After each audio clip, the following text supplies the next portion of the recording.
I rest easy knowing that I most likely won't be set on fire. Someone isn't going to run up to me, pour gasoline on me, and throw a match. And being on fire hurts. I love cooking, and I burnt myself on hot oil way too many times. If that hurts, then being falling on fire definitely hurts. Though if I'm ever set on fire, it'll probably be because my friends or my brother are being idiots. Exactly how they're being idiots is still up for debate. But if you ask my nerves, I have been set on fire plenty of times by eating spicy food. Chili peppers are very popular and extremely varied plant, with over 4,000 varieties. Going over the history of every single one will take forever. And while I may be insane, I am not that insane. So instead, we're going to go over a few different types of pepper. But first, we need to go over the Scoville. I practiced this thing, I still can't say the name. But first, we'll go over the Scoville heat scale. The scale was invented in 1912 by pharmacist Wilbur Scoville. What Scoville did was dilute pepper extract again and again until a panel of people could no longer taste the heat. I would like to quickly add, the pepper extract was just extracted capsaicin from the peppers.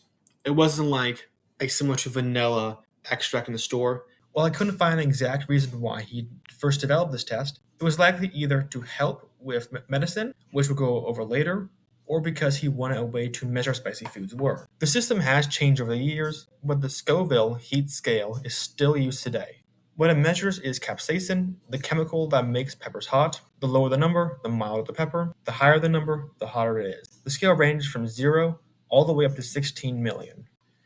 Bell peppers are a 0 on the Scoville scale, meaning they have no spice at all. They originate from Mexico and come in green, yellow, orange, or red depending on ripe. Anaheim peppers come from the United States.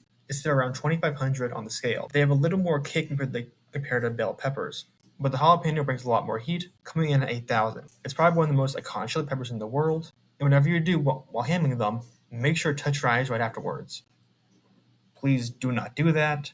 I am joking. I don't want anyone in the comments or anywhere yelling at me that they got hurt doing this. So please don't touch your eyes or your junk after touching jalapenos.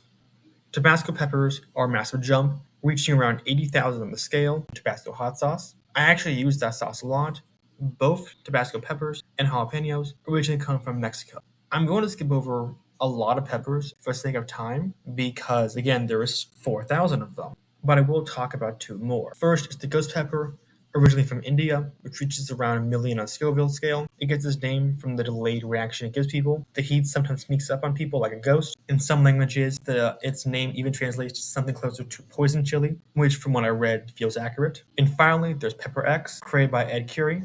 When I was doing research on peppers, this guy came up as he breeds new types of peppers. He helped develop Pepper X, which goes around 2.63 million on the Scoville scale, and is the hottest recorded pepper in the world. He also helped with the Carolina Reaper, which is another absurdly hot pepper. I saw a video of this guy while doing my research, casually taking a bite out of a Carolina Reaper. This guy creates legal pain for a living. The only other people I know who can do that and get away with it are Souls-like game developers and my school's advisors. But what actually makes food so spicy? That would be capsaicin. It's a chemical compound that binds to receptors in your mouth and tricks your brain into thinking you're experiencing heat or burning. Your body basically believes you're on fire even though nothing's actually burning. Interestingly, capsaicin might have some actual medical uses. Some studies suggest it could help damage, destroy, or slow the growth of certain cancerous cells. I would like to add there have been other studies and research that shows the exact opposite, that it can increase cancer growth. But there are far more studies that show it's beneficial, though not a whole lot to be used dramatically yet. Just like the huge variety of peppers, there are countless dishes around the world that use them. In Mexico, you have salsa rojo, a classic red chili salsa used with tacos and many other dishes. There also is chilies This is why did I pick dishes I can't pronounce? There's also chilies here's a picture in the spelling.